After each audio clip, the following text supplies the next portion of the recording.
Is your mobile internet slow?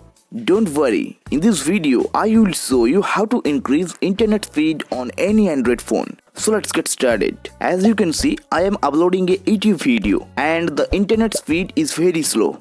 So let's fix it and make it faster. Step 1. First of all, open settings.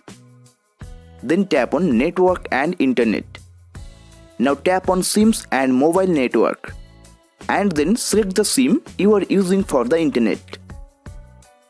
After that, just scroll down and tap on data roaming. Then here you select all network. After that, tap on OK and again tap on OK. Step 2. Here you turn on the smart data mode option.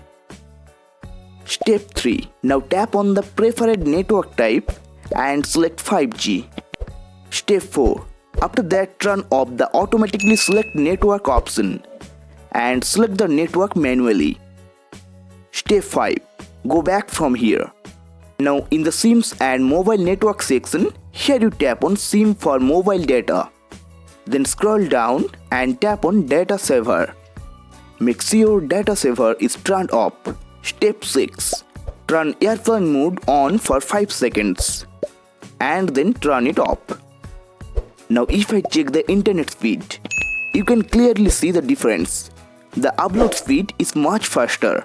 Okay guys, if you found this video helpful, make sure to like the video and subscribe to the channel.